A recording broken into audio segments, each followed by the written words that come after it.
Buenos días a todas, a todos. Gracias por su presencia esta mañana del lunes 8 de agosto de 2022 en el marco de este diplomado,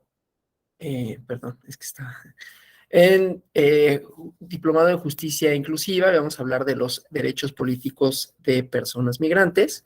Yo soy Alonso Vázquez Moyers, profesor investigador de la Escuela Judicial Electoral.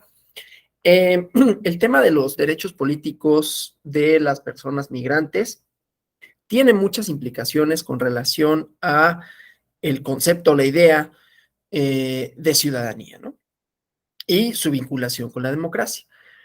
No es que la ciudadanía solo sea en democracia, pero de manera más plena es en democracia, ¿no? O sea, puede haber ciudadanas, ciudadanos en países que no sean democráticos o no particularmente democráticos, pero sí ven limitadas sus derechos. Inclusive hay quienes el hecho de no estar en una democracia los pone en una condición de no ciudadanas y ciudadanos. Sin embargo, como veremos, pues esa noción de ciudadanía es ciertamente difusa, ¿no? Ciertamente compleja, convergen varias cosas, ¿no? Y como resultado de los cambios que hay en la conceptualización, en la idea, también hay cambios relativos o correlativos en el Estado democrático, ¿no?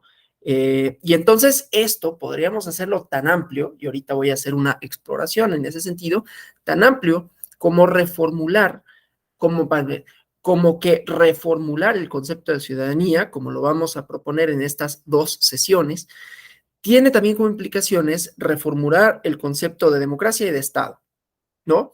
Sobre todo en tratándose de ciudadanía que ejerce sus derechos más allá de las fronteras, ¿no? Pero antes de eso, y antes de pasar a la presentación y una pequeña reflexión en torno a la ciudadanía, digamos, contemporánea, les quería preguntar, ¿ustedes cuáles creen que sean en democracia los derechos principales de la ciudadanía? Un ciudadano tiene derechos. ¿Cuáles serían ustedes? Les doy una pista, esencialmente son dos. Creen que serían los derechos fundamentales, digamos, de ciudadanos como ciudadanas y ciudadanos, en términos de democracia, de ejercicio de derechos políticos electorales. Lo pueden escribir en el chat o abrir el micrófono y comentar.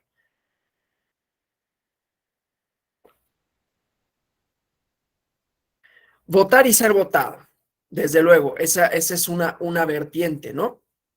Que si lo ampliamos, sería también representación, ¿no?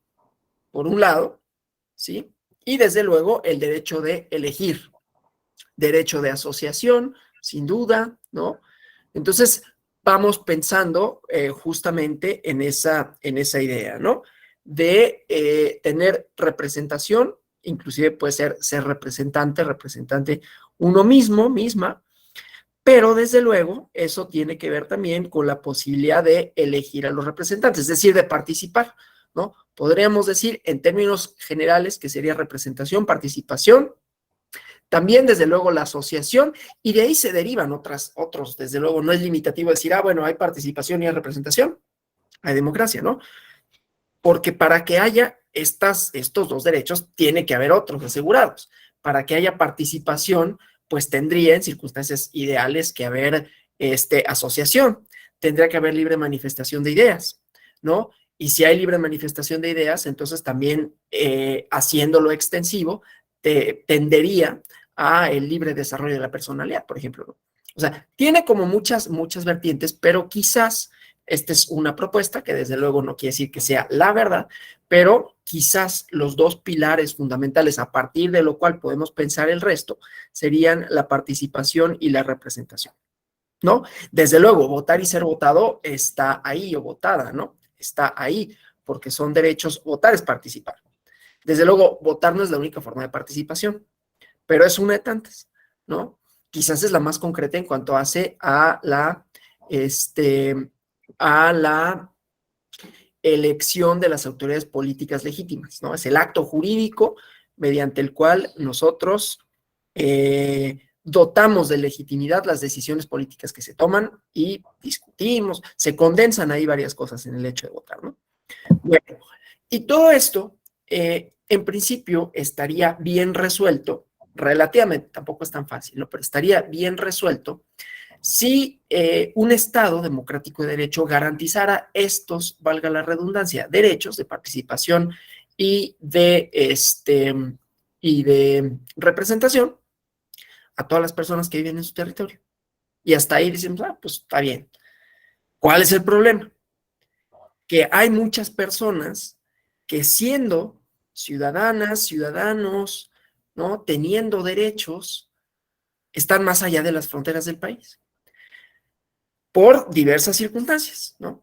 El problema de la migración es multifactorial, es multivariado. Iremos viendo esa parte, ¿no? Entonces voy a compartir una presentación que es sobre todo una guía, ¿no?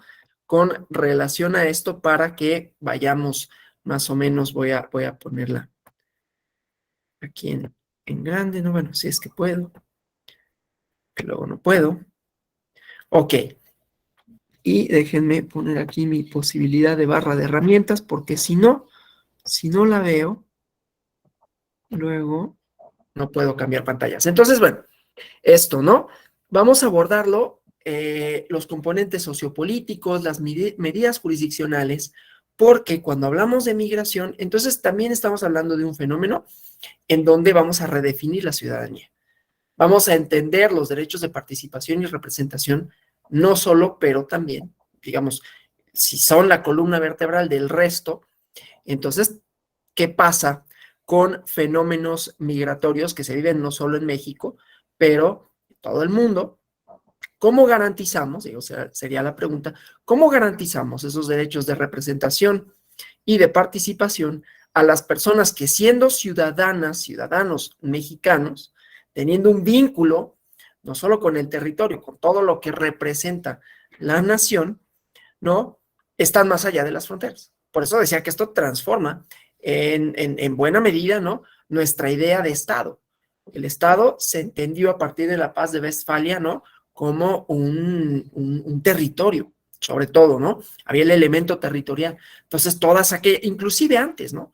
O sea, aunque no estaba definido las fronteras y este derecho internacional que se creó a partir de entonces, pero había una idea de que quienes pertenecían a un lugar, ¿no? Siempre hay esta idea de pertenencia a un lugar. Habrán visto ustedes las películas, ¿no?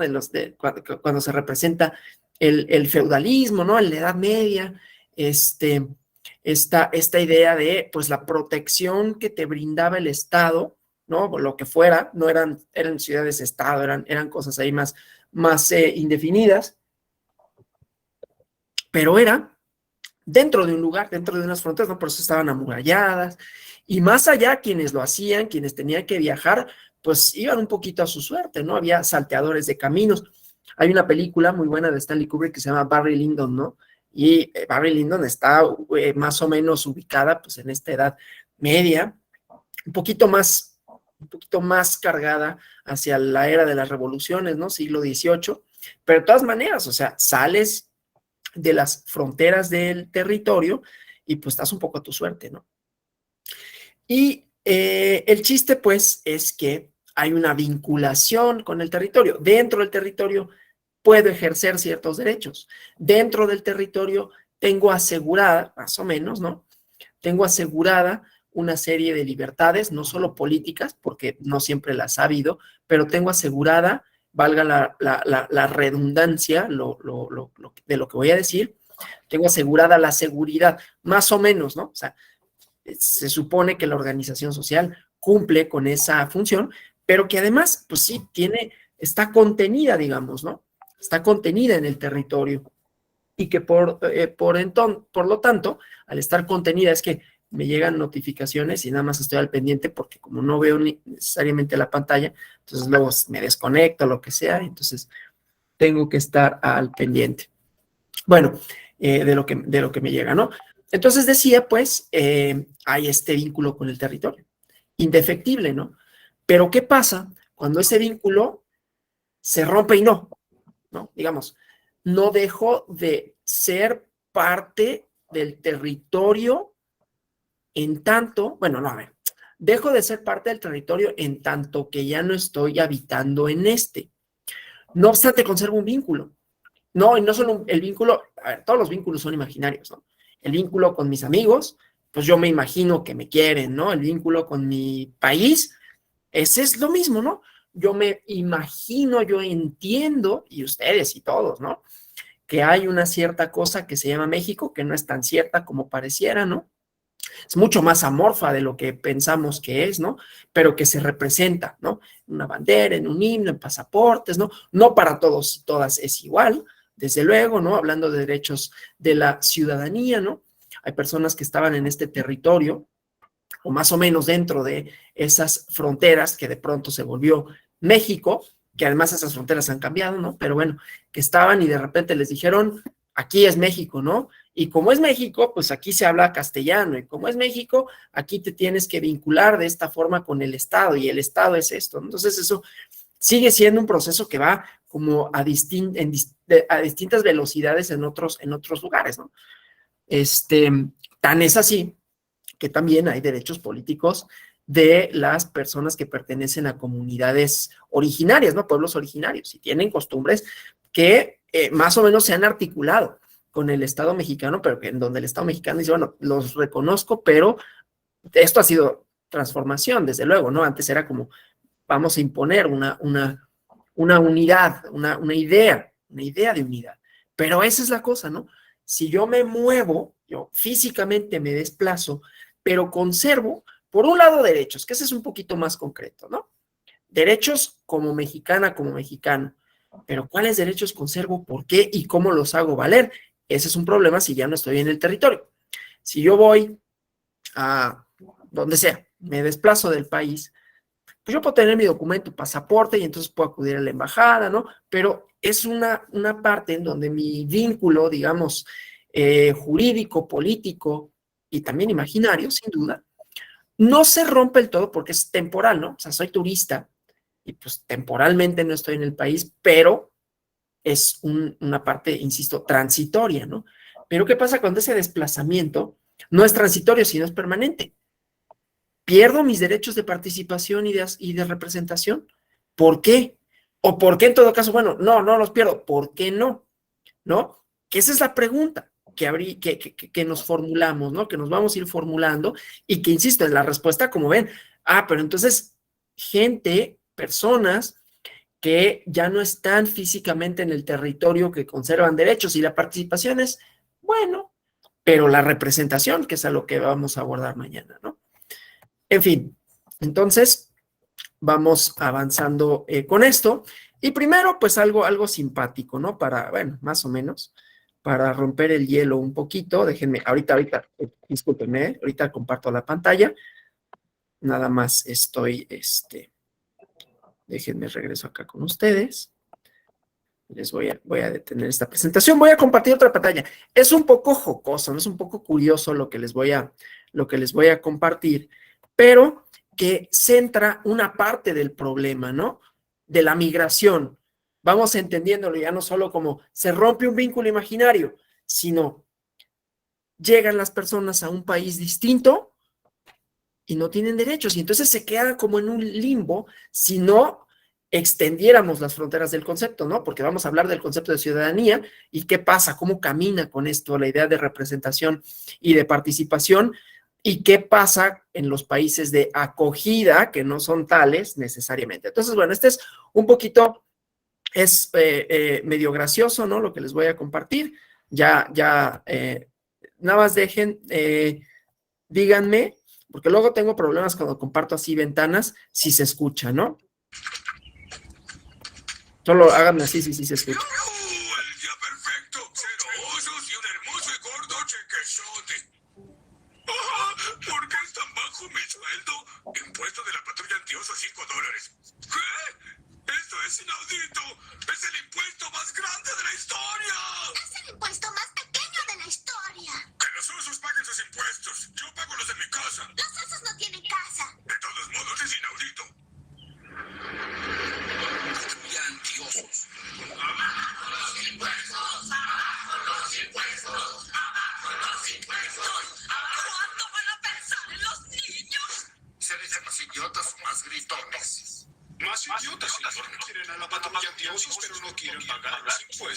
Este asunto requiere liderazgo de verdad.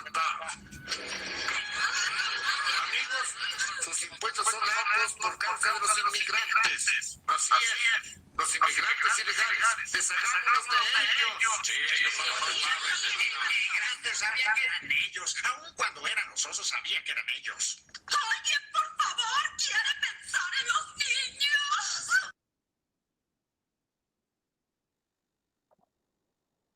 Pues es chistoso, parece chiste, pero es anécdota, ¿no? Así de los Simpson lo hicieron de nuevo, predijeron esto, ¿no? Claro, lo que pasa es que es un problema que ya había sucedido allá, ¿no?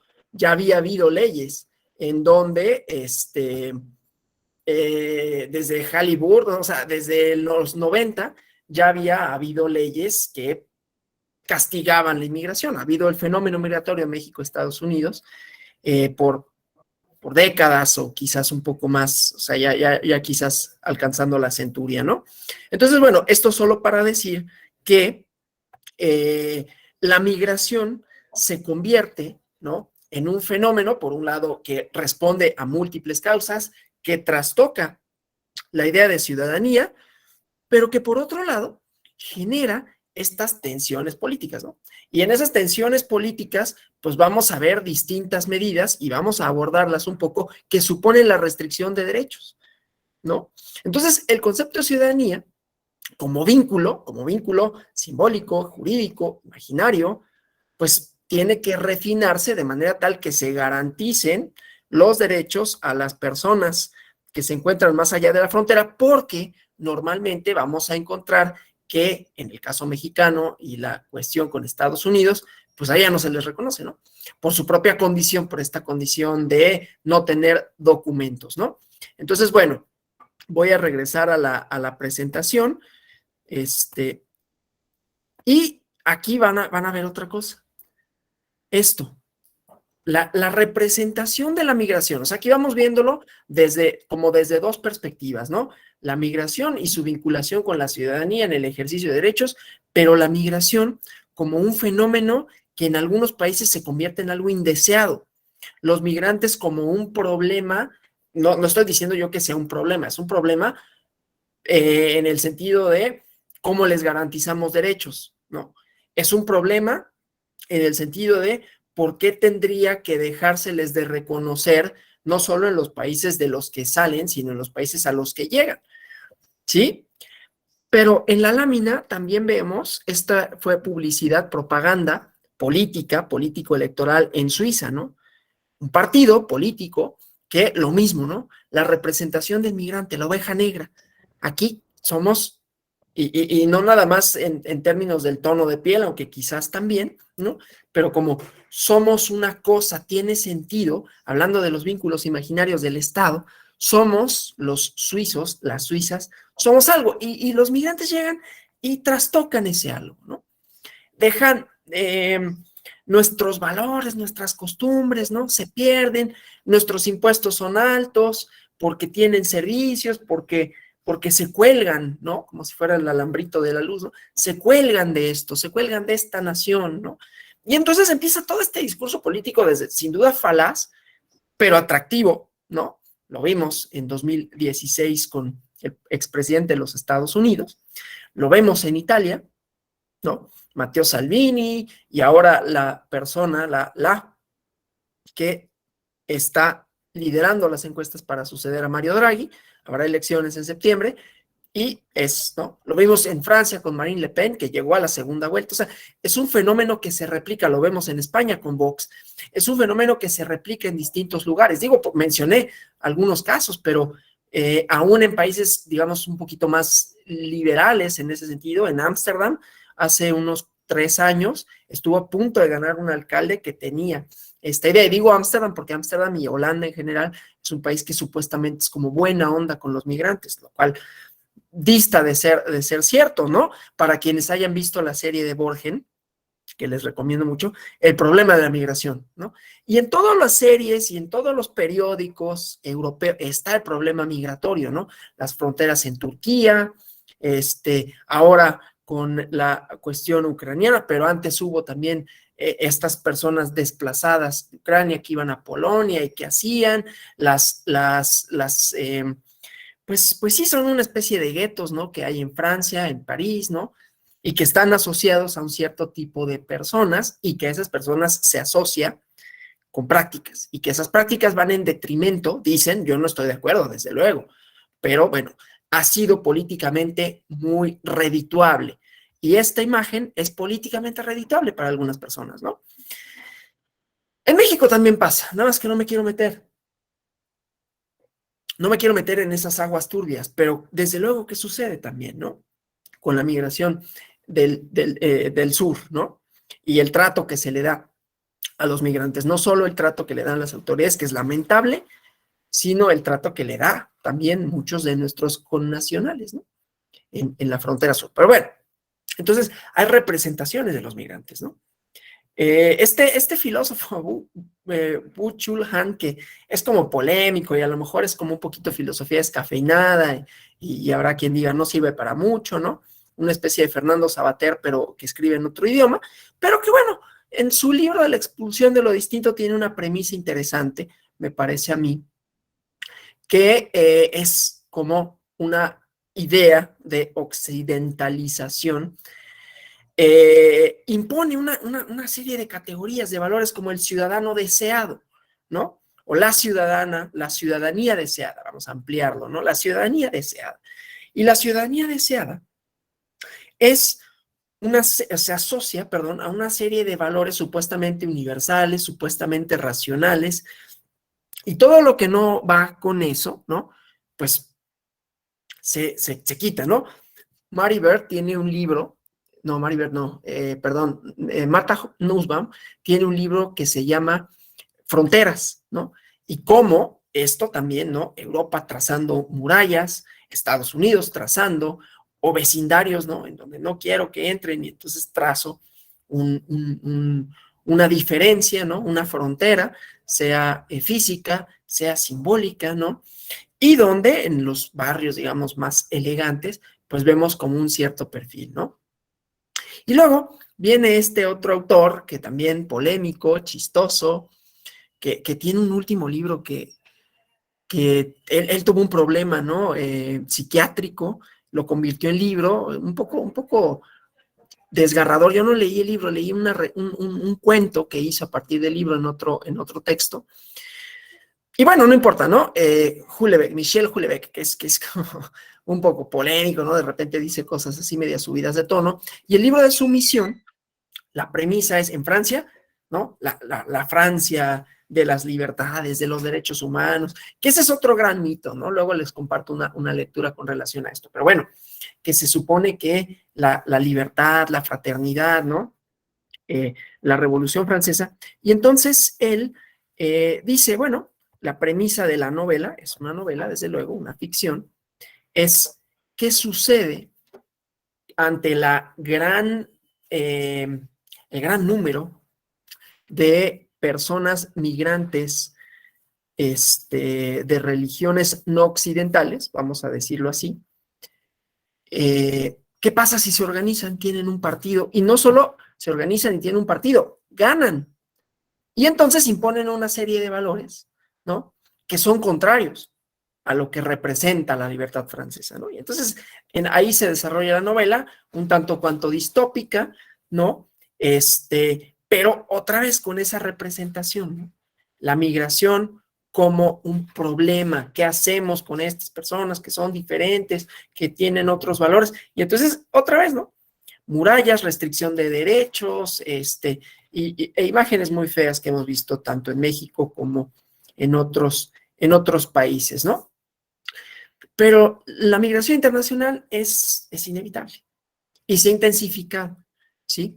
Entonces, volviendo a el punto que me ocupa, ya no nada más hablando de cómo hay representaciones, que las representaciones se convierten en política pública que restringe derechos, también está, por otro lado, la cuestión del respeto de los derechos políticos, ¿no? De los migrantes internacionales. Y entonces esto se ha convertido en un tópico de análisis y debate en muchos países, ¿no? Pero nos regresa a la idea de ciudadanía, a la vinculación, insisto, imaginaria, a la vinculación, a la idea que nos hacemos de quiénes son y por qué son. La ciudadanía, sabrán ustedes, y a lo mejor lo que digo es un poco una obviedad, pero tiene una definición formal objetiva en las leyes, ¿no? Son ciudadanas, ciudadanos, quienes cumplen con determinadas condiciones, ¿no? Edad, residencia, ahí ponemos un asterisco, filiación, con independencia de sus opiniones políticas, ¿no? De hecho, es fundamental que sea así. Si la función deliberativa de la ciudadanía tiene algún sentido, las preferencias políticas, pluralidad, ¿no? No tendrían por qué suponer una restricción a la ciudadanía. Y ya vimos aquí cuando Michel Houellebecq dice, bueno, pero si se asocian y entonces, y siempre hay un tema de fronteras, no solo de fronteras en los términos que hablé de murallas, ¿no? Sino de fronteras jurídicas. Bueno, pero entonces los partidos antiderechos pueden participar en democracia. No pierden su condición de ciudadanos, pero pueden, ¿no? Esa es otra pregunta que va más o menos asociada. Ahorita la voy a dejar así nada más planteada, y si mañana nos da tiempo, lo vemos, ¿no? Porque tiene que ver con el tema migratorio. Pero bueno, o sea, no nada más cómo garantizamos los derechos políticos aquí, a las y los mexicanos, sino cómo garantizamos, cómo hacemos eso extensivo para que nuestras autoridades también le reconozcan derechos, si no políticos, por lo menos derechos mínimos a los migrantes sin papeles, ¿no? A mí no me gusta decir ilegales, porque eso es, ¿no? Eso es, o sea, ya nos impone así como, pues es que están en la ilegalidad. Yo no soy de esos, ¿no? O sea, ay, qué ilegal, ¿no? Entonces, como es ilegal, pues un palazo no está mal, pues es ilegal, ¿no? Y a los ilegales, pues hay que tratarlos, hay que hacerlos entrar a la legalidad. Y yo no sé por qué hay quienes piensan que hacer entrar a la legalidad una cosa significa dar palazos, ¿no? Bueno, en la mejor de las circunstancias es un macanazo, ¿no? Pueden ser balazos, pueden ser, ¿no? Yo no creo que entrar a la legalidad sea un tema de golpes, pero hay quien lo entiende así. Lo peor del caso es que luego son abogados. Pero ya no voy a meter en eso, porque si no, un día me van a regañar por andar diciendo estas cosas. Aunque sea, esa es mi postura, ¿eh? No es postura.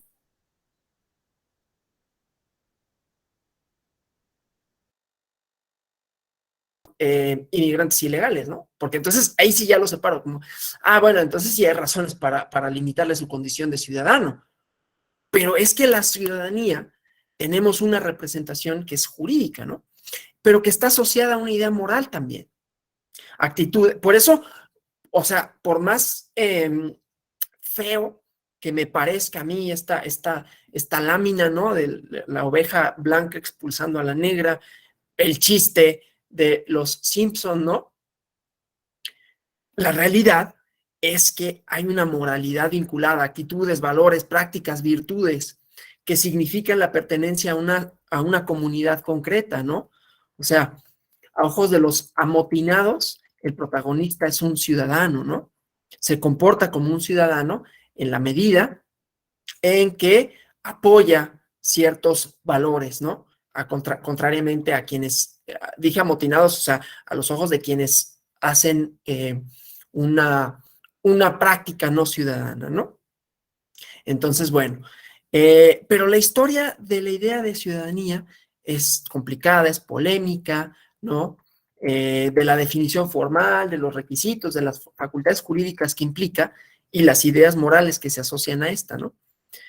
Pero es ciertamente arbitraria, ¿sí? Inclusive ridícula en algún sentido, la verdad, ¿no?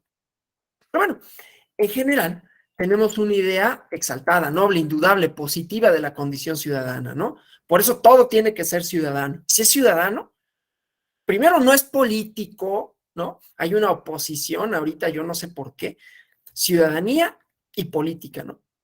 Y entonces, no, pues candidatos ciudadanos. Esa es no, digo, yo sé que hay una representación muy mala y muy merecida de las políticas, y que entonces, no, pero yo no soy de un partido, yo soy ciudadano, ¿no? Pues si los otros qué son o qué, ¿no? Porque hay una idea como muy buena, ¿no? Ciudadano se asocia a prácticas deseables, deseadas, racionales, ¿no?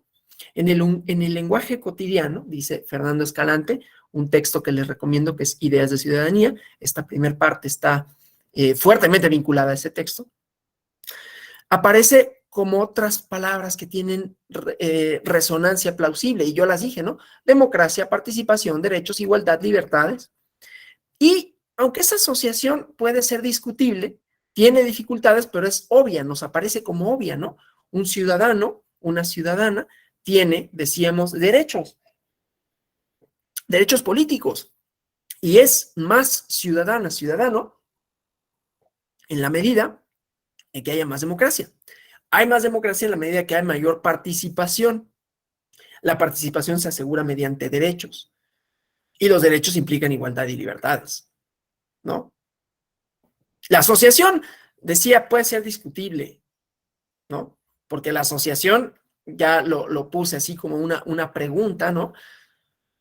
Estos partidos que expulsan, que tienen como premisa la idea de ellos no pueden ser parte de esta comunidad, ¿son democráticos? Esa es una pregunta, ¿no? Pero bueno, en su sentido más simple, más rudimentario, ¿no? La condición ciudadana implica pertenecer a una agrupación política, nada más, ¿no? Ser ciudadano es pertenecer como a un club, como una sociedad. Estoy retomando al texto de Fernando Escalante, Ideas de Ciudadanía. Y bueno, entonces, son características especiales, ¿no? Pero ese carácter exclusivo, o sea, que la ciudadanía es una forma de distinción que se acredita mediante ciertos requisitos, y que entonces implica que hoy hay otros que no son ciudadanos, ciudadanas, ¿no? Y según la época, han sido mujeres, menores, locos, extranjeros, presos, analfabetas también, ¿no? Bueno, entonces la ciudadanía existe en función de una forma de organización política donde las decisiones que afectan al conjunto se adoptan de manera colectiva, ¿no? Por eso decía, es un acto jurídico al final de cuentas. O sea, la ciudadanía implica que se puede deliberar, que se puede elegir y que entonces puedes suscribir, más o menos, ¿no? Bueno, sí, suscribir. Vamos a pensar que una manifestación del contrato social es el acto de votar, ¿no? Yo lo suscribo, soy parte de este acto que deriva en la elección de autoridades que toman decisiones, ¿no? La condición ciudadana significa capacidad para intervenir en las deliberaciones acerca de la vida colectiva, capacidad para participar en la toma de decisiones y ocupar puestos de representación o de gobierno, ¿no? Pero a lo largo de la historia, ya lo había adelantado, ¿no? Han ido cambiando las definiciones de la ciudadanía, ¿no? Han cambiado los requisitos para ser ciudadano, al grado que hoy nos parecen absurdas las restricciones del pasado, que ya había dicho, ¿no? Pero han cambiado también las facultades que implica el ejercicio de la ciudadanía, ¿sí?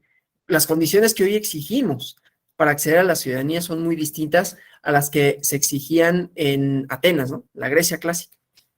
Pero son distintas a las atribuciones que hoy tienen los ciudadanos también, ¿no? Entonces, en términos generales, los requisitos de la ciudadanía se han ido relajando, ¿no? Cada vez son menos las limitaciones. Esto quiere decir que la proporción de ciudadanas y ciudadanos ha aumentado hasta incluir casi a todos los mayores de edad.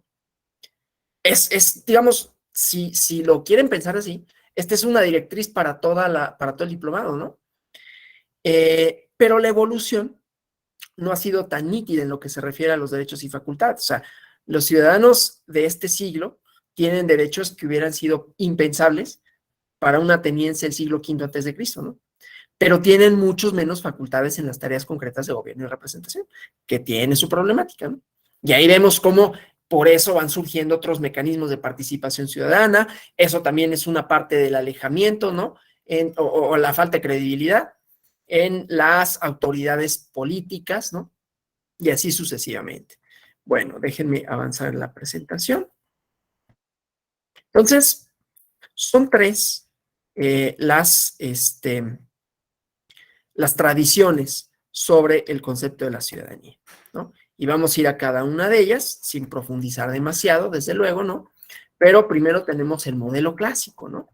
Una idea de ciudadanía que tiene su origen en la Grecia clásica, en Atenas, ¿no? No es la misma idea. No es que nuestra noción de ciudadanía descienda de esta, pero es el primer modelo que tiene el pensamiento político occidental, no iba a decir accidental, porque es accidental, desde luego, no pudo ser de otra manera. Aunque es diferente la condición de ciudadanía y también la de comunidad política, ya hablé un poquito de esto del Estado como una formación, pero hay algo muy básico, ¿no? La idea de que los miembros de la comunidad son colectivamente responsables del gobierno y lo son como iguales. Aquí sí o no, ¿no? Son responsables colectivamente los miembros de la comunidad. No se hace extensivo, por ejemplo, a las mujeres. Era muy interesante, es muy interesante leer a Séneca, ¿no? Pero por ahí hay una sentencia bárbara, ¿no? Un aforismo bárbaro, que ahorita no lo recuerdo y no lo quiero recordar, pero que enfatiza esta idea ciertamente griega de que pues, los hombres se asocian a una cierta moralidad, ¿no? Lo masculino es lo deseable, ¿no? Pero bueno, el chiste pues es que se transforma, ¿sí? Pero la cosa también es que en este modelo, ¿no? En esta primera definición es la manera en que nos vinculamos con la comunidad política de manera más directa, ¿sí? Todo el mundo hemos escuchado la polis, el ágora, ¿no? Pero como forma de gobierno, ¿no? No profundizo, ¿no? Deriva de una manera de pensar que se ha separado de la inspiración, de la revelación, supone que lo que importa para la vida en común es asequible para todas y todos. Bueno, en ese entonces todos, ¿no? Que pueden razonar, argumentar, discutir entre sí y buscar soluciones en conjunto. En este modelo clásico de la ciudadanía, la participación tiene una importancia preponderante, ¿no? Es un modo de gobierno, una forma de tomar decisiones de manera colectiva, promulgar leyes, hacer nombramientos, dictar sentencias, y lo que importa es que los ciudadanos intervengan directamente en la discusión y en las resoluciones. Hay un cuento de Borges que se llama La Lotería. Creo que es La Lotería de Babilonia, ¿no? Está en ficciones, ¿no? Pero no me acuerdo si es La Lotería o La Lotería de Babilonia. Léanlo, ¿no? Nada más para ver, porque este cuate, pues, por sorteo, que es una de las formas también en que se ejercen los cargos en Atenas, ¿no? Pues le toca hacer muchas cosas, ¿no? Y hace un ejercicio bien interesante Borges en este texto. Pero bueno, entonces, es un modo de gobierno, una forma de tomar decisiones de manera colectiva, decía, ¿no? Y entonces requiere de una participación inmediata, directa en el gobierno. Es un sistema restrictivo, desde luego, ¿no? Porque solo unos cuantos califican como ciudadanos. En general, varones adultos y libres. Ni los menores, ni los esclavos, ni las mujeres, ni los extranjeros, ¿no? Y además por derecho natural, ¿no? En el libro segundo de la política, Aristóteles lo dice así: hay hombres que por su propia naturaleza son libres y hay otros que por su propia naturaleza son esclavos. O sea, es algo que está dado, que está hecho, ¿no? O sea, por su propia naturaleza. Y ciudadanos, así como, son quienes participan directamente en el gobierno de la ciudad, ¿sí? Entonces, no hay una división de poderes como la entendemos en la Atenas clásica, ¿no? En los tiempos modernos, ¿no? Una misma asamblea se ocupa de legislar, designa a quienes ocupan los cargos, a los jefes del ejército, y es responsable también de impartir justicia. Y todos los ciudadanos pueden ocupar posiciones de gobierno, y de hecho ocupan posiciones de gobierno, que decía a veces se escogen mediante un sorteo. Por eso no es que tenga históricamente, ay, léanlo y van a aprender de Grecia, no, pero lean La Lotería de Babilonia de Borges, ¿no? Entonces, es particularmente importante la igualdad, la común responsabilidad en todos los asuntos públicos, y esto es lo que define el orden ateniense y la idea de ciudadanía. Hay otro ideal que es romano, ¿no? Muy similar. Aquí sí les recomiendo ampliamente, hace rato dije Mary Bird, esta historiadora de Roma clásica, ¿no? SPQR, ¿no? Es quizás es un librazo de historia de Roma, ¿no? Y ahí vamos a encontrar el ideal romano es similar al griego, o sea, y lo sabemos, ¿no? O sea, los romanos como que sí tomaron prestada muchas cosas de los griegos. Hay ideas, valores, fórmulas que se adoptan directamente de Grecia, ¿no? que es el modelo cultural, insisto, que a partir del cual se piensa Roma. Pero el ciudadano romano es muy diferente, porque el ejercicio de la ciudadanía tiene poco que ver, si algo, con el gobierno de Atenas. Se explica por la extensión del dominio de Roma, hablando de territorio, ¿no? El gobierno es colectivo, todos los ciudadanos se reúnen, discuten, deciden. Esto es factible en una ciudad, en una comunidad pequeña, pero es imposible en otras circunstancias. Entonces, el sistema romano es más complejo, ¿no? Se va haciendo más complejo porque se expanden las fronteras y esto implica una serie de distinciones importantes, ¿no?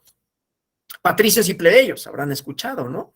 Para quienes, porque esto nos lo recetan, quienes sean abogados, y nos lo recetan, es un gran libro, ¿no? La columna de hierro, y ahí los patricios, ¿no? Perdón, y Cicerón, que pues desde luego no era patricio, y es la historia novelada, ¿no? Y fantasiosa de Cicerón, pero interesante. Entonces, también habitantes de Roma, ¿no? Miembros de las tribus itálicas, ciudadanos de las provincias remotas, y cada una de las categorías participa en sus propios términos, ¿no? Los comicios por curias y por centurias, y cómo había distinciones, inclusive para el Senado. Pero bueno, el chiste es que cada ciudadano, perdón, ahí sigue siendo que no, participa según su estatus y su adscripción, ¿no? Y las distinciones sirven para integrar un modo de gobierno capaz de administrar esa heterogeneidad. Pero aquí ya tenemos un elemento que es lo heterogéneo, ¿no? O sea, en Roma ya había esa heterogeneidad que desde luego genera conflicto. Entonces, la diferencia más notable de Roma, que es que, al modelo de Atenas, ¿no? Es que la extensión de esta hace que sea necesario un sistema de representación política. La mayor parte de los ciudadanos, perdón, yo traigo el las y los, pero aquí, si nos regresamos a la historia, pues nada, son los, ¿no? No participan personalmente en el gobierno ni en la discusión de los asuntos públicos. Designan a quienes han de hacerlo en su nombre, ¿no? En el Senado, en los tribunos de la plebe, pero la participación es importante. De los ciudadanos hay expectativas, ¿no? Responsabilidad, sacrificio, atención al interés público, ¿sí? Luego cae la República, viene el imperio y esto acarrea desde luego una nueva transformación, ¿no? Las instituciones de la República van siendo relegadas, neutralizadas, suprimidas conforme a la autoridad personal única del emperador, ¿no? Para esto también, como complemento, hablando de derechos de instituciones, pues Maquiavelo casi lo conocemos por El Príncipe, ¿no? Que hay muchos malos entendidos con relación a esto, no me voy a meter, pero el discurso sobre la primera década de Tito Livio, que es un análisis, ¿no? Histórico-político de las instituciones romanas, de la República, ¿sí? Entonces, cambia el sentido de la ciudadanía con el imperio. No se pierde la noción, pero cambia. El ciudadano del imperio romano es ser titular de determinados derechos, en particular derechos frente a la autoridad, ¿sí? Entonces hay variaciones, ¿no? Como hemos visto, ¿sí? Han cambiado las condiciones de pertenencia, lo que se pide como requisitos para que alguien pueda ser considerado ciudadano, y cambian las expectativas, ¿no? Cambian las formas de participación. Entonces, primero, esta tradición republicana a la que me referí, o clásica, que se formula en Grecia y Roma, pero que se conforma, y por eso no nada más era como lo histórico, ¿no? Reaparece este ideal político, gobierno de leyes, participación, igualdad de derechos, interés público, ¿no? Hubo otras ideas que la fueron opacando, digamos, durante la Edad Media, pero resurge con fuerza esta idea de la que ya podemos, es la segunda, ¿no? La republicana, ¿sí? Que decía, aunque el modelo griego sobre todo tiene una idea de participación, luego el romano, conforme se va perfeccionando, conforme van cambiando, que reconoce la heterogeneidad, pero luego llega el imperio, y entonces en el imperio se surte esta idea de oposición al gobierno, ¿no? Derechos frente a la autoridad, digámoslo así, ¿sí? Que en el Renacimiento, particularmente en Italia, ¿sí? En el siglo XVIII, entre los ilustrados después, es un modelo de un orden racional, es la segunda tradición, que se opone a la arbitrariedad de la monarquía absoluta.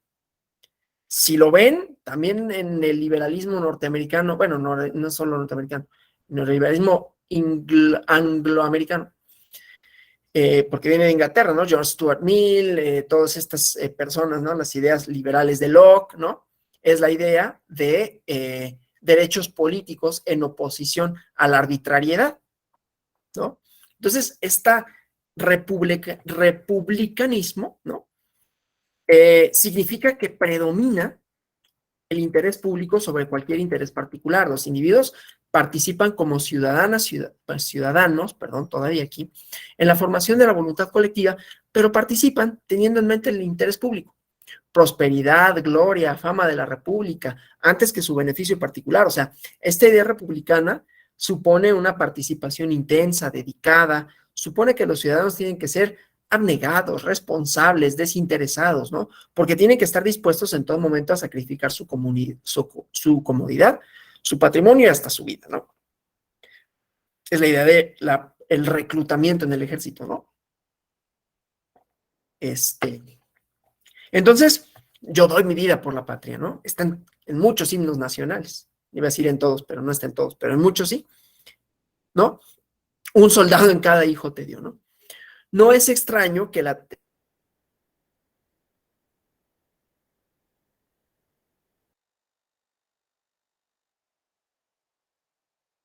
acumulación hacia la riqueza, ¿no? Locke. El ciudadano ideal es un pequeño propietario, modesto, ¿no? Está en el ensayo sobre el gobierno civil. O sea, la idea es que lo que mis capacidades me permitan trabajar. Esa es la frontera para saber hasta dónde llega mi propiedad. Trabaja con sus manos, no ambiciona poder y riqueza, ¿no? Y siempre está dispuesto a acudir, esto no está en Locke, pero siempre está dispuesto a acudir en defensa de la patria, ¿sí? Entonces, esta tradición tiene esta idea de ciudadanía. Y luego vamos a encontrar una tradición liberal, ¿no? Que está un poco en las antípodas, ¿no? Que tiene su origen remoto, en esta que me referí, la Roma imperial, es un sistema de derechos, evoluciona, adquiere un perfil moderno, ¿no? Conforme se imponen límites al poder monárquico a lo largo de la Edad Media. Y en todas sus versiones obedece, a una motivación básica, limitar el poder para permitir la libertad individual, ¿sí? Entonces, bueno, se debe de limitar el poder político, aunque también podríamos extenderle decir cualquier forma de poder, ¿no? Económico, religioso, del origen que sea. Desde luego los resultados son distintos dependiendo qué se entienda por poder y cuál se debe de limitar. Entonces, en la tradición liberal, la ciudadanía es un conjunto de derechos garantizados mediante la libertad personal al amparo del poder, ¿no? Es la libertad, voy a decirlo así, luego les voy a explicar por qué, ¿no? La libertad de los liberales, que no son los únicos que hablan de libertad, pero es la libertad de los liberales, ¿no? Libertad de conciencia, libertad de expresión, libertad de tránsito. Es lo que Isaiah Berlin, en su texto Dos ensayos sobre la libertad, define como libertad negativa, ¿no? La posibilidad de actuar sin ninguna clase de interferencias, donde el poder político no te puede imponer nada. Obviamente, si el énfasis está puesto en las libertades y no en la participación, el sistema favorece el individualismo. La autoridad tiene menos facultades. Es menos lo que puede exigir en nombre del interés público, ¿no? Esto nos suena, ¿no? Entonces, las expectativas con respecto a los ciudadanos son modestas, ¿no? Ya no es sacrificio, abnegación, ¿no? No necesita virtudes en particular, más allá de obedecer la ley, ¿no? Puede ser, suena, ¿no? Podrían ser monstruos del egoísmo, inclusive eso haría que funcionara mejor el sistema, en la idea, ¿no? Pero luego tenemos la que a mí más me gusta de todas, obviamente, que es la tradición democrática. El problema es que es más fácil de definir, es más confusa, ¿no? Porque es una reformulación de la idea republicana, pero cuenta con el tipo de derechos elaborados por la tradición liberal. Por un lado, afirma la importancia de los derechos individuales, ¿no? Supone que habrá ideas, creencias, opiniones diferentes, intereses diferentes, que todos son legítimos y no puede imponer unas ideas sustantivas del interés público, pero considera que la participación es importante. Entonces, aunque tiene como criterio básico la voluntad de la mayoría, ¿no? Los individuos tienen derechos, permiten que cada quien se forme su propia opinión, que pueda exponerla, defenderla, garantizar que todos puedan participar en pie de igualdad para tomar decisiones. Pero entonces esto también quiere decir que los intereses son distintos, a veces contradictorios, que no hay una única solución para los problemas colectivos, que no hay una decisión correcta. Entonces no queda más remedio que adoptar lo que prefiera la mayoría. ¿Sí? Ahora, esa mayoría, ya lo saben ustedes, ¿no? Está limitada a los contrapesos de los órganos, en este caso, jurisdiccionales, ¿no? Que es, bueno, sí, pero esas decisiones mayoritarias también pueden ser contrarias al orden constitucional y entonces están las facultades para invalidar leyes de la soberanía, ¿no? Entonces, bueno, la tradición democrática no supone que no todo puede estar sujeto a la voluntad de la mayoría, desde luego, ¿no? Pero es el conjunto de derechos los que configuran el orden democrático y estos tienen que quedar fuera de la discusión democrática, ¿no? O sea, hay un mínimo de derechos que si bien la voluntad popular es el sustento, es el porqué, los derechos que se ejercen y que permiten esa voluntad popular son intocables, o por lo menos no son discutibles por parte de la voluntad popular. Es un poco paradójico, ¿no? Pero tiene razones de ser, ¿sí? Entonces, la idea de soberanía popular, que pareciera sencillo, ¿no? Obvio, donde debe gobernar el pueblo, pues hay que determinar quién forma parte del pueblo. De qué modo efectivamente puede gobernar. Y esto tiene consecuencias graves para la ciudadanía, como hemos visto, porque el pueblo no necesariamente coincide o no coincide con el conjunto delimitado por una noción puramente formal de la ciudadanía. En México, ¿no? La deriva nacionalista del siglo XIX, buena parte del siglo XX, los movimientos separatistas en otros países, los nacionalismos étnicos de las últimas décadas, nos ahorran la explicación de cómo esta idea tiene oposiciones, ¿no? Oposiciones fuertes, lo vimos en los ejemplos de la lámina y del video de los Simpson, ¿no? Se supone que los miembros del pueblo comparten algo más que la condición formal de ser residentes en una determinada localidad. Y entonces, en años, hace mucho tiempo, ¿no? Cuando existía Yugoslavia, por ejemplo, ¿no? Entonces, se suponía, ¿no? El pueblo croata no correspondía con la ciudadanía yugoslava, ¿no?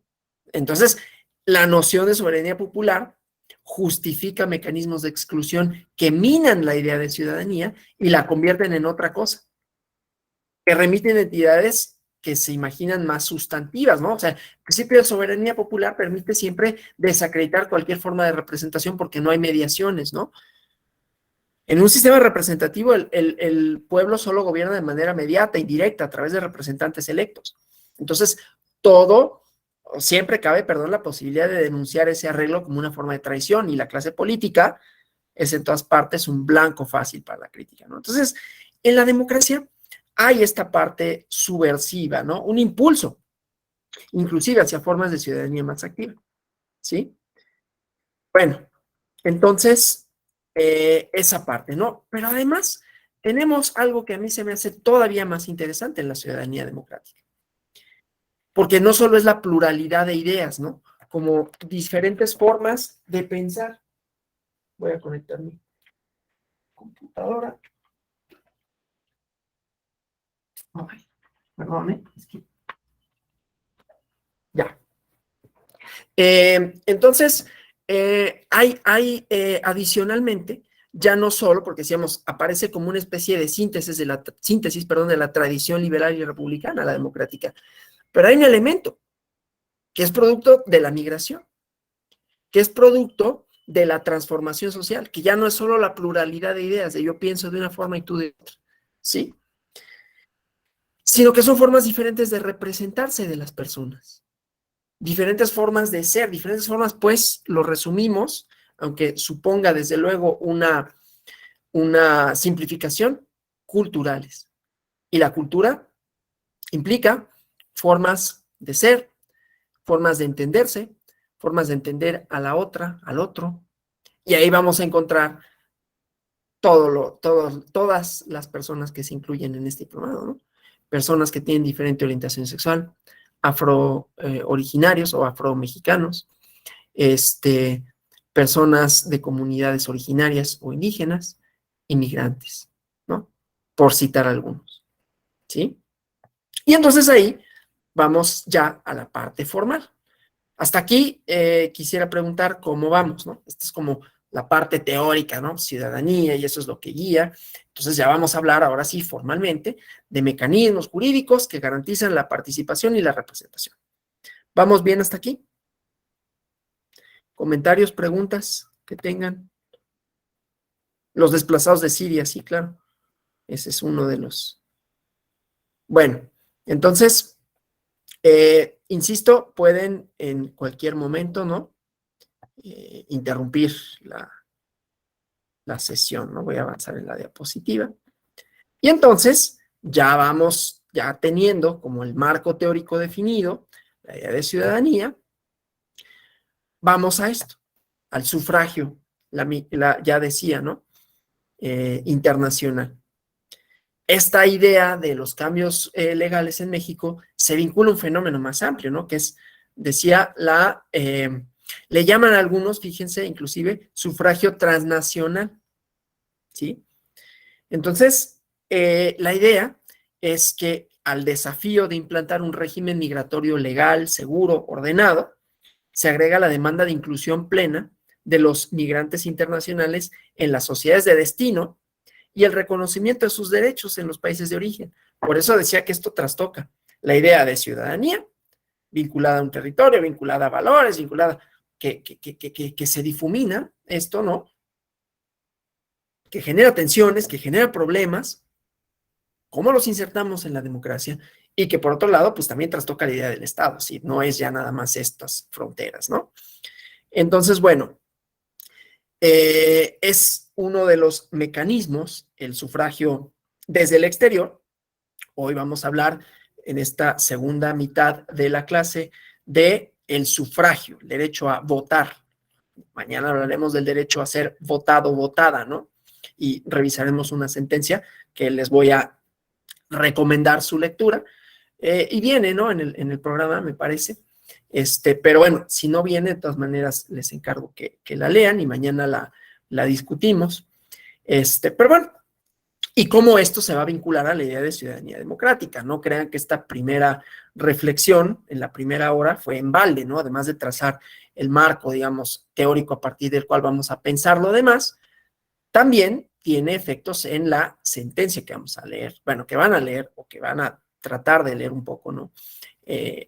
Para el día de mañana. Si no la pueden leer, no pasa nada, ¿no? Yo la puedo exponer, nada más es como para tener un poquito más de elementos de participación para ustedes, ¿no? Y que no sea nada más como mi monólogo.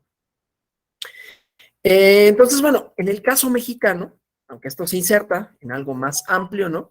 En el caso mexicano, el sufragio transnacional es desafiante, ¿no? Porque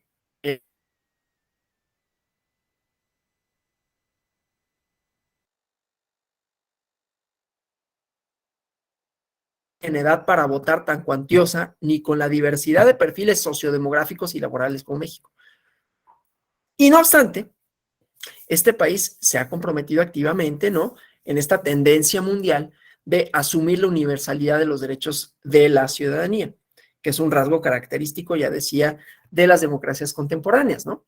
La reforma constitucional de 1996, que reconfiguró un montón de cosas, ¿no? Entre ellas a las autoridades electorales, pero permitió a las y los ciudadanos mexicanos residentes en el extranjero participar en elecciones federales.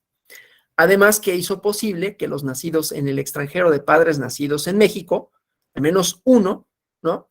Cambió esta idea. Es padre o madre, ¿no? No padre y madre. Que pudieran tener garantizada su ciudadanía mexicana y con ello se volvían ciudadanos mexicanos por nacimiento, ¿no? Y por lo tanto podrían participar en las elecciones del país. Con el antecedente de esta reforma, con otras relacionadas, se implementó el voto en el extranjero, que por primera vez fue llevado a cabo en la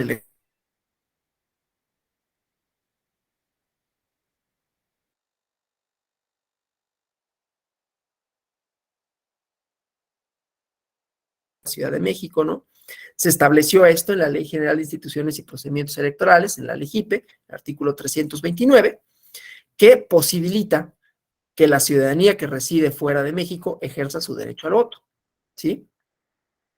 Entonces, bueno, dada la magnitud de la migración mexicana hacia el exterior, cuando revisamos bibliografía sobre procesos políticos que involucran a la migración, tiene como condicionante imprescindible, pues, analizar el fenómeno, ¿no?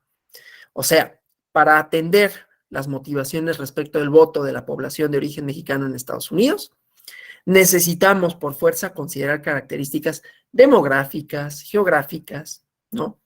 Migratorias de esa población.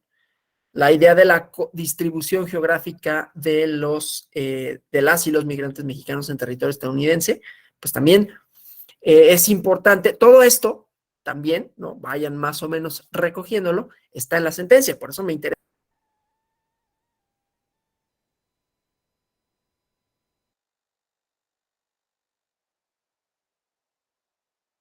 diseñar políticas públicas, orientadas a incorporarles en los procesos electorales del país, analizar cuáles son las zonas de origen, ¿no? De los migrantes mexicanos y así identificar características, tendencias demográficas, etcétera, ¿no? Entonces, bueno, históricamente es quizás algo que ya saben, ¿no? Pero México se ha caracterizado por su trayectoria migratoria con Estados Unidos. En las últimas décadas ha habido como periodos de intensificación, después como de llegar a una cierta estabilidad, luego un decrecimiento por las propias políticas migratorias de los Estados Unidos, pero es un tema de tensión, ¿no? Y hay quienes inclusive a este fenómeno migratorio de las últimas, que será 4 o 5 décadas, ¿no? Le ha denominado diáspora mexicana, ¿no? La diáspora, que es la idea de, ¿cómo se llama? Pues de movimiento, ¿no? Y que tiene implicaciones en cuanto a la transformación de los lugares, ¿no?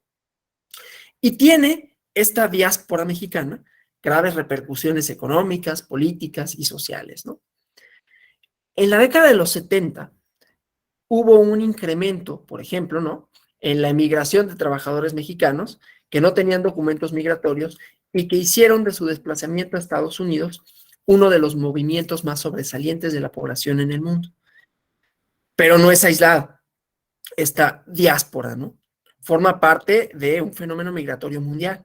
Por eso hablé de Houellebecq, que es la expulsión de lo distinto, esta lámina en donde aparecía la campaña política en Suiza, que no es nada más en Suiza. Además, me gusta Suiza porque luego hay como una idea, como la imaginación de Suiza como la perfección y todo es orden. Pues sí, todo está bonito, pero resulta que tienen su lado bueno, y es uno de ellos es este. Bueno, entonces, bueno, en las últimas 5 décadas, la migración internacional creció muchísimo, ¿no?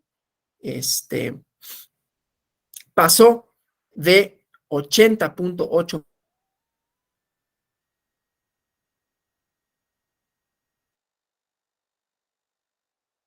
esto con datos de la ONU, ¿no? Entonces, bueno, esto también nos lleva a que pues, hay países que, no quiero decir expulsan, ¿no? Pero bueno, hay países que presentan una mayor emigración, ¿no? Personas que salen. India, que es el país que tiene más ciudadanas y ciudadanos residentes en el exterior, seguida por México, Rusia y China, ¿no? Esto, insisto, con datos de la ONU, actualizados para 2018. Es el último dato que encontré, que seguramente para 2021 por lo menos, ¿no? Pero bueno, entonces hay una escalada, hay una evolución, ¿no? Es un proceso migratorio que tiene varias fases y que en el caso mexicano son 5, ¿no? Que la última, bueno, quizás 6, o sea, la última la podríamos encontrar en 2008, 2016, ¿no? En donde el flujo migratorio en Estados Unidos se detiene cuando había observado desde los años finales de los años 80, principios de los 90, un incremento sustancial.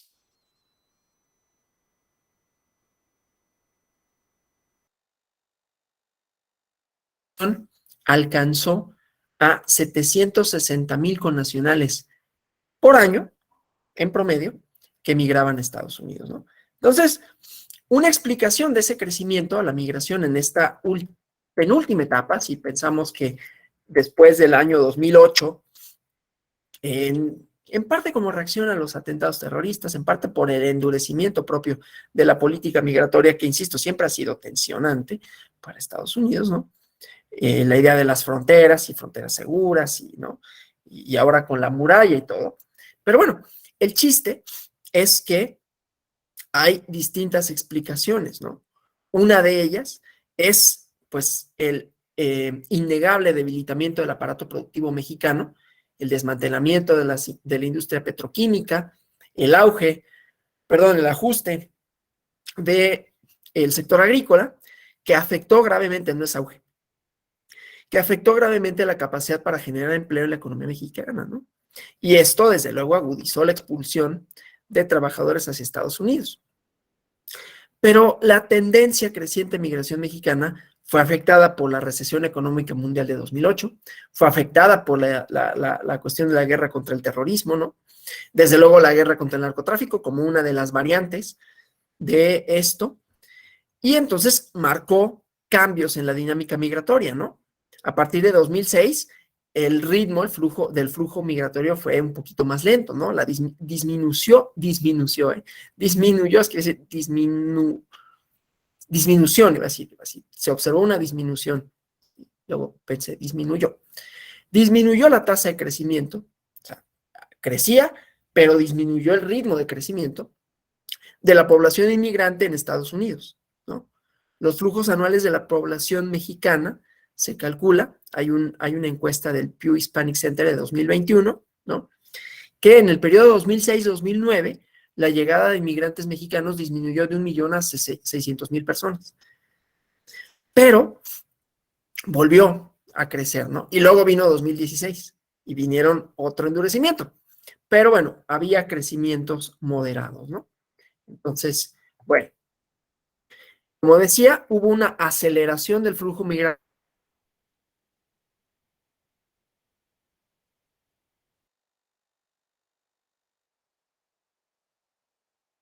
Contexto y que todavía repercute, ¿no?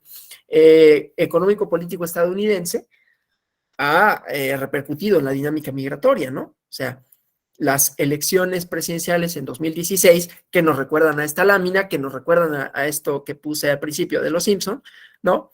Pues ha tenido repercusiones geopolíticas, la elección de 2016, que afectaron a México en particular, ¿no? La piñata favorita de Donald Trump, que propició el surgimiento, el empoderamiento, ya dejen ustedes de la política migratoria, sino de grupos xenofóbicos de ultraderecha abiertamente en contra de la migración. Por eso por eso puse estos primeros ejemplos, ¿no? De cómo tiene efectos políticos que tienen manifestaciones de excluir. Y entonces, ¿qué hacemos ahí, no? Y entonces, abiertamente decía en contra de la migración y por lo tanto, esta creciente presión para implementar medidas disuasorias, ¿no? Esto de mejor no vengan porque entonces se van a enfrentar. Y eso creo que hasta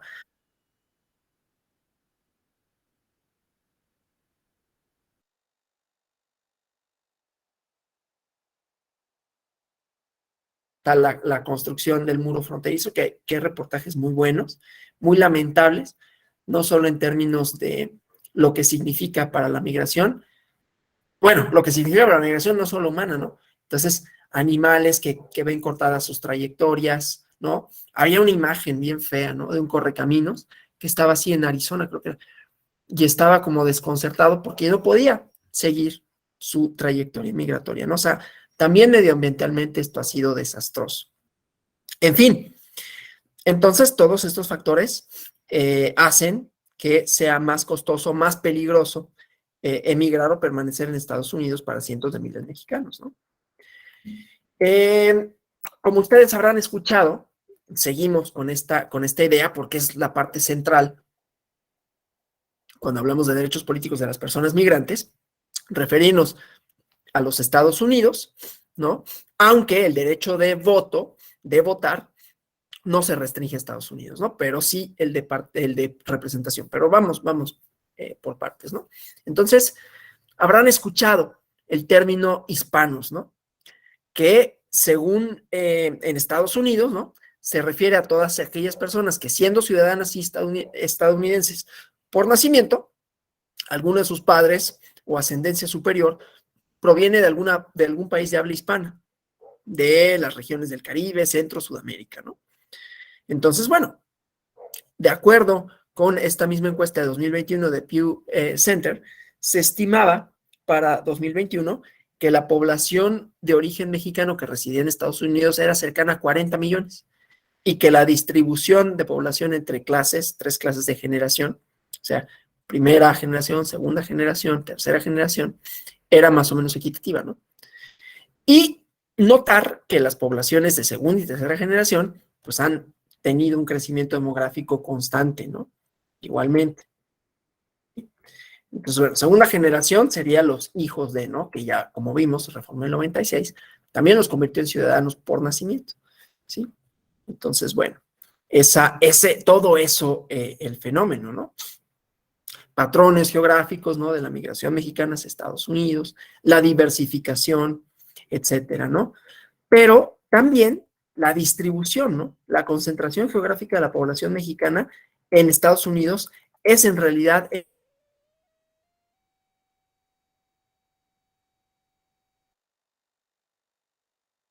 Florida, y bueno, esos, ¿no? Habrá algunos otros, Colorado, quizás Nueva York, pero esos sobre todo. Entonces, y por otro lado, las regiones de origen de los migrantes mexicanos, ¿no? Esto es importante porque también vamos a hablar de la figura del diputado, diputada migrante, ¿no? Entonces, bueno, hacia finales de los años 70, la migración mexicana a Estados Unidos tenía su origen en algunas entidades del centro occidente, del norte de México, ¿no? Jalisco, Michoacán, Guanajuato, Zacatecas, Chihuahua, Durango, Nayarit, pero, en últimos tiempos, ¿no? Y a partir de los 80, ¿no? Estas entidades se les fueron sumando algunas otras, ¿no? Que anteriormente no estaban en las estadísticas migratorias. Guerrero, Morelos, Oaxaca, Puebla, Estado de México, Hidalgo, Veracruz, Chiapas, ¿no? En últimos tiempos. Entonces, a partir de la década de los 90, también observamos una diversificación territorial de la migración. Y entonces se empezó a configurar un patrón migratorio de carácter nacional, ¿no? En Estados Unidos.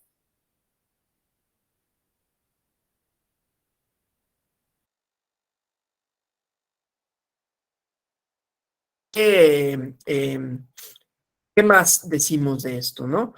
Bueno, yo creo que con eso, ya que hicimos un poquito la exposición, vamos al concepto, sufragio transnacional, ¿no?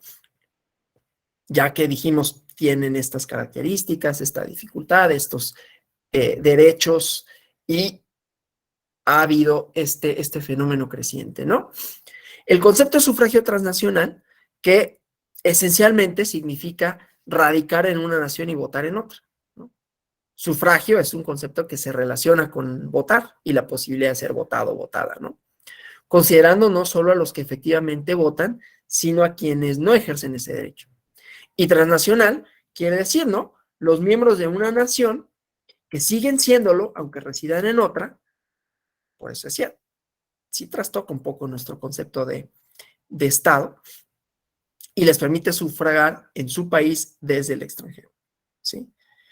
Tiene su buena complejidad, pero la extensión de los derechos políticos a los migrantes, a los migrantes, tanto de quienes partieron de su país de origen como de aquellos que se integran en una nueva sociedad, tiene que inscribirse en estas categorías de ciudadanía y nacionalidad, ¿sí? Tenemos que resolver una cuestión tanto teórica como política. ¿Quiénes deben elegir a las autoridades de un país o localidad, no? Porque históricamente el impulso para introducir la posibilidad del voto en el extranjero estuvo fuertemente ligado con los derechos políticos de los militares, que estaban fuera de sus países, ¿no? De personal diplomático, de funcionarias públicas, ¿no? Pero desde luego, las transformaciones económicas, sociales, tecnológicas, ¿no? Han generado otro tipo de estímulos, ¿no? Que promueven el voto desde el exterior para reconocer los derechos políticos de los migrantes, el derecho de la ciudadanía o a la ciudadanía múltiple también, ¿no? De los primeros antecedentes que hay en el mundo sobre el voto fuera del territorio político, es el caso de Wisconsin en Estados Unidos, en la Guerra Civil estadounidense, que contempló una forma de voto ausente, ¿no? Para los soldados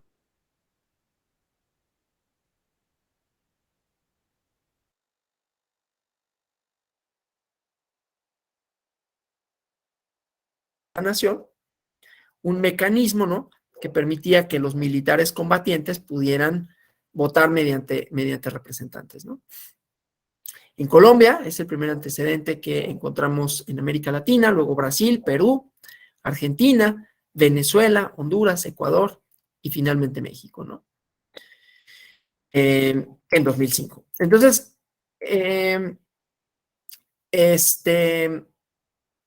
acuerdo con, bueno, ahorita se me olvidó la institución, pues el instituto, bueno, en inglés es International Institute for Democracy and Electoral Assistance, ¿no? Dice, es el Instituto Internacional para la Democracia y los Derechos Electorales, que dice que son 128 estados y territorios de 216 reconocidos, ¿no? Que cuentan con disposiciones y legislaciones expresas que permiten el voto desde el extranjero y que ya han tenido una experiencia en su implementación, ¿no? O sea, estos 128 países y territorios, son quienes permiten el sufragio transnacional, ¿no? En Europa, que son al menos 41, en África, en Asia, en América y en Oceanía, ¿no? Digo, no voy a decir cuáles son, pero están en este estudio del Instituto Internacional para la Democracia y el Apoyo Electoral, ¿no?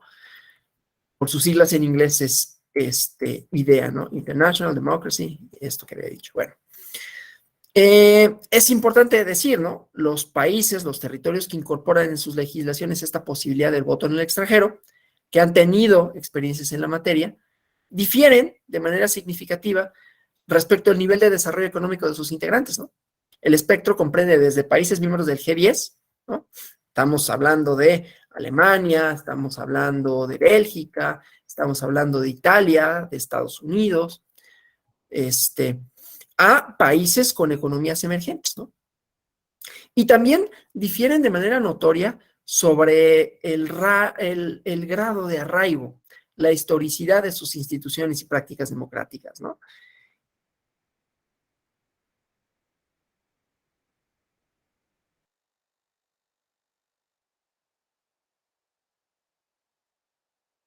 Incluso algunos cuya adscripción al campo democrático es objetable, ¿sí?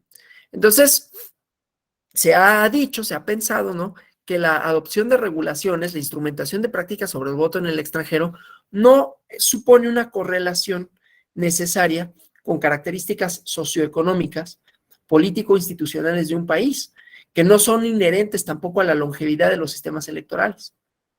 Pero, aunque el nivel de desarrollo socioeconómico, político-institucional de un país pueda no ser determinante en cuanto hace la decisión de incorporar el voto en el extranjero en su sistema político electoral, dichas características sin duda influyen directamente en el abanico de opciones disponibles, ¿no?, respecto a la implementación del sufragio en el exterior, porque cada país tiene sus desafíos y complejidades particulares. Entonces, ¿cuál es la experiencia mexicana, no? Decía, la primera ocasión en que se instrumentó el sufragio transnacional en México fue en la elección presidencial de 2006, gracias a la reforma que se realizó al artículo 36 constitucional en el 96. En había un antecedente, bueno, más bien se eliminó un antecedente jurídico que obligaba a votar en un distrito electoral en específico, hablando de territorialidad, y posibilitaba a las y los mexicanos que tuvieran su domicilio en el extranjero ejercer su derecho a votar. Pero desde luego quedó pendiente la armonización legislativa de esta normatividad, ¿no? En especial referente a los modelos de voto, a la posibilidad de participar en elecciones estatales y locales. Y entonces se adoptó en 2015 el ahora extinto COFIPE, ¿no? Se modificó el Código Federal de Instituciones y Procedimientos Electorales, que adicionó algunas cláusulas para regular el voto de las y los mexicanos residentes en el extranjero. Esta regulación permitió la organización y la instrumentación del voto desde el extranjero en las elecciones presidenciales de 2006 y 2012, a cuyas dificultades me referí, ¿no? Y me referiré, y que voy a decir cuáles eran sus características, ¿no? Si bien es cierto, y las dificultades, decía, sus limitantes, porque vamos a ver un poquito el modelo, ¿no? La regulación de 2005, que significó un avance en la inclusión de la población mexicana en el extranjero en estos procesos políticos, tenía varias problemáticas que se hicieron evidentes, ¿no? Y que, sin duda, pudieron significar que la participación se viera mermada, ¿no? Fuera desincentivada. Les gusta decir a los que estudian el voto como la racionalidad del voto, ¿no? Entonces, bueno, esto, ¿no? El modelo de 2006 y 2012 requería que quienes quisieran sufragar desde el extranjero demostraran su registro interno en el país, o sea, que estuvieran inscritos en la lista nominal de electores. Y además tenían que mostrar intención de voto, porque había que hacer un trámite para que fueran incluidos a una lista nacional de electores residentes en el extranjero. Y solo si se cubrían ambos requisitos, se les enviaba un paquete electoral que tendrían que devolver a la autoridad electoral por la vía postal en un plazo realmente bastante corto, ¿no? Y además, en 2006 el costo del paquete era asumido por el ciudadano, ¿no? Entonces, bueno, esa tenía su propia dificultad. El modelo que se utilizó en estas elecciones federales de 2006 y 2012 se puede resumir como sigue, ¿no? Aquellos ciudadanas y ciudadanas que mostraron un interés en sufragar desde el extranjero enviarían sus solicitudes, para inscribirse a la lista nacional de electores residentes en el extranjero. Y tenían que demostrar que contaban con su credencial para votar vigente expedida en territorio nacional. Primer problema, ¿no?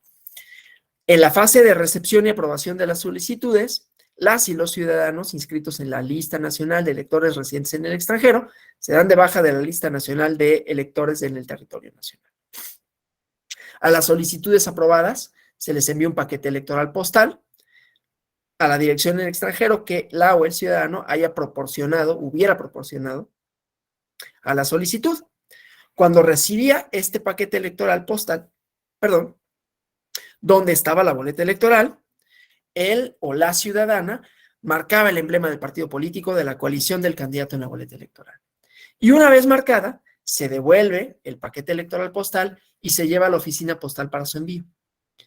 Y antes del día de la jornada electoral en territorio nacional, todos los paquetes electorales postales recibidos en el extranjero son escudriñados, contabilizados en casillas electorales especiales. ¿Cuál fue una de las primeras críticas o las principales que se le formuló a este modelo de voto? Pues la imposición del requisito de poseer una credencial para votar vigente, para poder ejercer voto desde el extranjero, ¿no?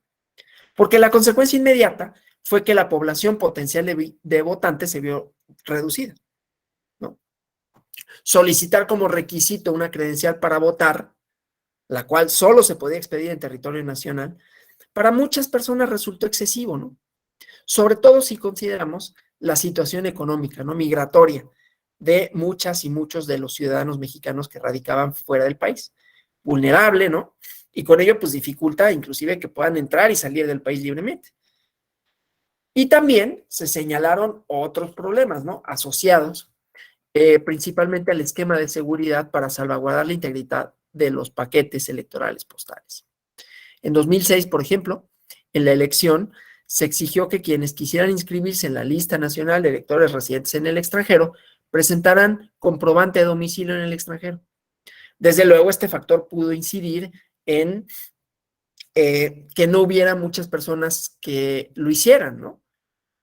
Porque consideramos, ¿no?, que muchos de los connacionales residentes en el extranjero no poseen un derecho legal de residencia o son objeto de políticas migratorias agresivas en los países de destino.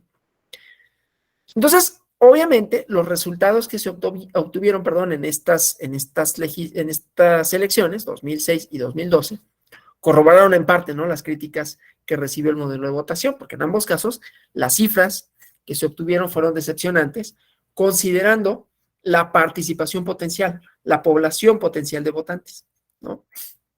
La elección de 2006, déjenme avanzar aquí la presentación. No, esto ya. Perdón, es que pensé que estaba en otra. Les digo, como no estoy viendo los estoy viendo usted, entonces no veo de manera nada más así como.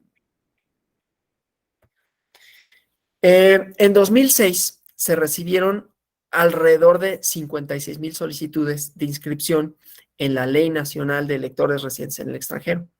Se aprobaron un poco más de 40,000, casi 41,000 solicitudes, y se obtuvieron un poco más de 32,500 votos efectivos. Respecto al listado nominal, fue una participación del 80%, pero respecto al universo potencial de votantes estimado para 2006, que era de 4.2 millones de ciudadanos, ¿no?, que eran los que residían en el extranjero y que poseían una credencial para votar vigente, entonces el porcentaje de participación fue menor al 1%, 0.8%, ¿sí? Y aunque los resultados en 2012 fueron marginalmente mejores respecto al número de solicitudes enviadas, porque aumentaron 9.9%, fueron casi 62,000 solicitudes, de las cuales fueron aprobadas 59,000, y se obtuvieron, no son números cerrados, no son números, o sea, estoy cerrando números ¿no? Y se obtuvieron, de acuerdo con datos del IFE, 40,737 votos efectivos. O sea, y incrementaron las solicitudes, pero disminuyó el porcentaje de participación, porque fue del 68.9% con respecto a la lista nominal, a diferencia de 2006, que fue del 79.8%. Y el porcentaje de participación respecto al universo potencial de votantes, que para 2012 casi se había permanecido igual.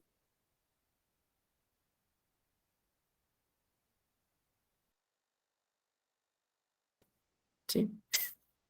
Entonces, bueno, eso con relación a las reformas. Entonces, estas primeras reformas, ¿no? Estos resultados obtenidos en estas elecciones presentaron diferentes cosas, mostraron diferentes cosas, ¿no? Pero vino otra reforma, ¿no? Bueno, a ver, no, antes de la reforma de 2014 me voy a referir a entidades en elecciones locales, poquitos casos, pero que incluyeron la modalidad de voto en el extranjero antes de la reforma de 2014, ¿sí? Fueron pocas, pero de todas maneras, en Michoacán, en Chiapas, en Distrito Federal, en Michoacán para 2007 y 2011, el caso de los gobernadores, en Chiapas en 2012 para la representación, para las y los diputados, y en Distrito Federal para 2012 para el jefe de gobierno. Y hubo, pues en realidad, previos a la modalidad de voto en el extranjero de 2014, ¿no? Por ejemplo, en Michoacán, para la elección para gobernador,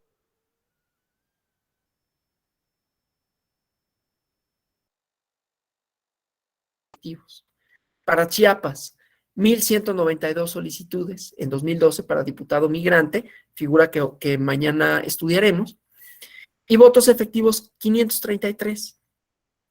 Hay un caso, que es el del Distrito Federal, en ese entonces para jefe de gobierno en 2012, que brinca por la cantidad.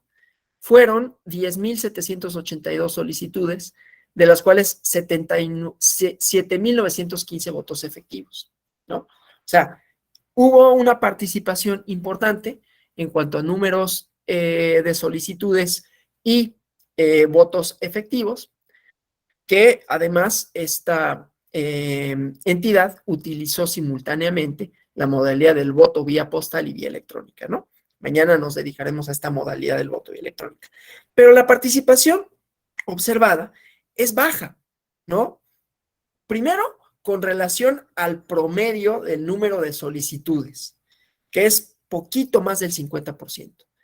Pero si la comparación es respecto al universo potencial, los niveles eran muy bajos, ¿no? Entonces, la reforma de 2014 supuso cambiar varias leyes para ampliar, para maximizar los derechos políticos de las y los ciudadanos mexicanos en el extranjero. Entre las principales está el artículo 329 de la Ley General de Instituciones y Procedimientos Electorales, que reconoció de manera explícita el derecho al voto, tanto en las elecciones federales como en las locales. Y dice este artículo reformado que los ciudadanos, dice lo cierto, las y los ciudadanos que residen en el extranjero podrán ejercer su derecho al voto para la elección de presidente de Estados Unidos mexicanos y senadores, así como gobernadores de las entidades federativas y del jefe de gobierno de Distrito Federal, siempre que así lo determinen las constituciones de los estados o el estatuto de gobierno del Distrito Federal. ¿Qué resalta de este artículo? Primero, que se concentra sobre todo en los órganos de gobierno y solo en los senadores a nivel federal para la representación. No obstante que ya me refería a un caso en Chiapas de diputado migrante en 2012, ¿no? Pero bueno, ahorita lo voy a dejar de lado, solo para decir cómo es la representación, solo se constriñe a las y los senadores. ¿Por qué? Porque es más fácil. Los senadores representan a las entidades de la República, ¿no? Ustedes ya lo saben. Los diputados, en cambio, están distribuidos en distritos, ¿no? Distritos uninominales y de representación proporcional. Entonces, ahí había un primer problema. Ya veremos mañana cómo se resuelve y cómo esto incide en la territorialidad, ¿no? Pero bueno, entonces en esta reforma de 2014 hay transformaciones no menores, ¿no? Me voy a quedar con esto. Todavía voy a unos 6, 7 minutos más hablar, pero me voy a quedar con estas transformaciones, ¿no? Para el derecho al ejercicio al voto. Primero, la metodología del proceso de credencialización se transformó. Luego, porque hasta antes, ¿no? Pues exigía que tuvieras una credencial para votar vigente expedida en territorio nacional. Entonces, quienes no la tenían no podían ir a México porque eso es por su condición migratoria les imposibilitaba, ¿no? Entonces, cambió la metodología en el proceso de credencialización. Se extendió el derecho de votar y no solo se incluían a las elecciones federales de presidente y senadores, sino también gobernadores del estado de origen. Los métodos de emisión del voto incluían modalidades, ¿no? Correo certificado, modelo presencial en urnas y voto electrónico. Y con estos cambios, la nueva legislación dio facultades al recién renombrado en ese entonces INE para emitir una credencial para votar en el extranjero. Con esto, decía, se eliminó la necesidad de que los connacionales tuvieran que tramitar forzosamente su credencial en territorio nacional. Se atendieron además demandas de los migrantes, de las y los migrantes, en cuanto a que se reconociera su derecho a participar en las elecciones locales de sus estados de origen. Que desde luego, esto también promovió un proceso de homologación de la legislación sobre voto en el extranjero a nivel nacional. Entonces, esta legislación, si bien reconoce explícitamente derechos político-electorales de las y los ciudadanos mexicanos residentes en el extranjero, pues ha caminado de manera distinta, ¿no? Porque no todas las entidades reconocen totalmente, algunas solo lo reconocen en forma parcial, el derecho al voto en las elecciones estatales y locales, ¿no? Pero bueno, ya se ha instrumentado esta figura y además, insisto, lo vamos a ver mañana, se ha hecho extensiva a los diputados, a los representantes, no solo territoriales, bueno, sí territoriales, pero no solo de la entidad como entidad, ¿no? Bueno, entonces esa es la parte que me interesaba ver, sobre todo el día de hoy, y decía, la credencialización, ¿no? La integración, estas cuestiones de metodología. La reforma electoral de 2014 modificó varias disposiciones sobre los procedimientos, sobre la instrumentación del voto desde el extranjero. Uno de ellos, decía, el modelo de credencialización. atendiendo a la crítica de 2006 y 2012 que ocasionó una baja participación respecto al universo potencial de votantes, ¿no? Porque esto que decía, el requisito de la credencial para votar fue punto de varias críticas porque no tenían o los trámites requeridos pues solo podían hacerse en territorio nacional y de manera presencial, ¿no? Entonces, el modelo actual de credencialización y voto en el extranjero se transformó y, asimismo, el modelo de voto, ¿no? El rasgo más significativo de este nuevo modelo, con eso me voy a quedar el día de hoy, ¿no? Es que se emite una credencial para votar en el extranjero a aquellos ciudadanas que residen fuera del territorio nacional y que no cuenten con una credencial vigente para votar. El proceso de credencialización, la activación de la credencial para votar en el extranjero y la formación de la lista nacional de electores residentes en el extranjero se puede resumir como sigue, ¿no? Les voy a dar estos puntos y aquí me voy a quedar. Entonces, primero, la lista nacional de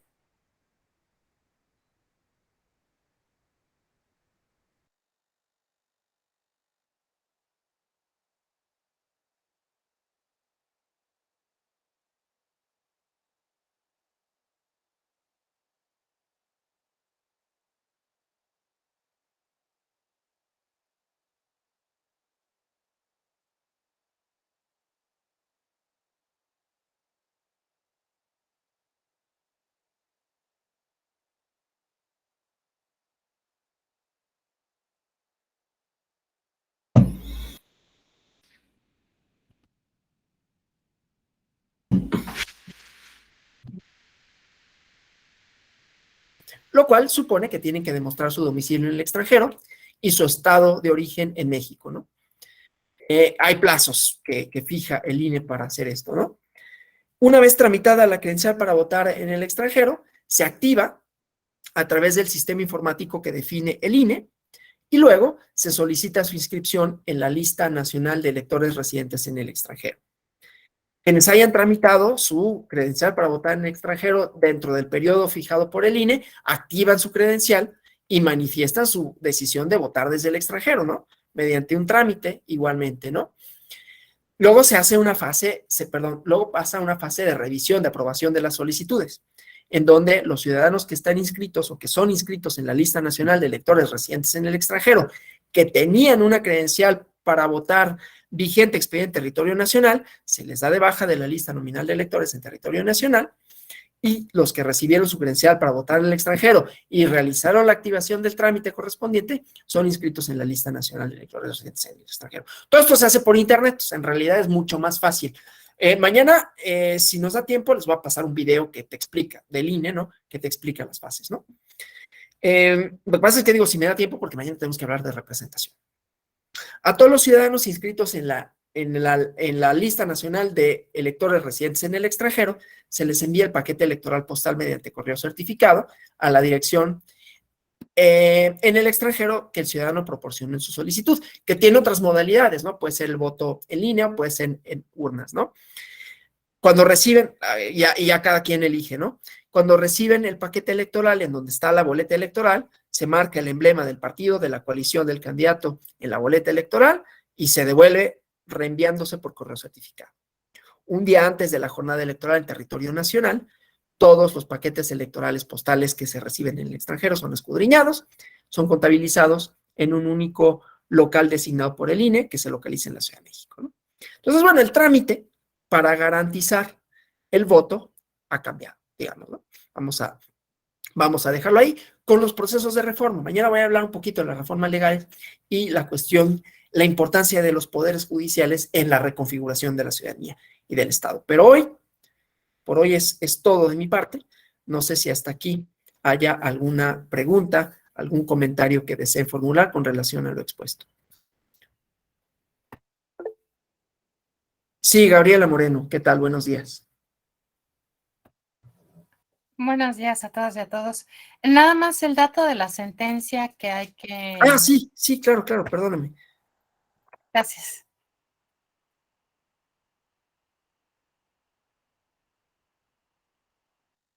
Esta es la sentencia. Sí, no es una obligación, o sea, será deseable en la medida que eso va a permitir que haya más participaciones de ustedes, ¿no? Y no que yo monopolice la palabra. Teníamos problemas de audio hace ratito. Pero Perdón. solo fue un momentito. Ah, ok, Poquito. ok. Ujú. Sí, ya veo. Perdón, ¿eh? Bueno, qué bueno que fue poquito y nada más como el final, ¿no? Bueno, pues muchas gracias por su atención, por su presencia. Nos vemos el día de mañana, igual a las 9 de la mañana. Insisto, la sentencia sí nos puede orientar bastante. Vamos a hablar de dos en realidad. La otra es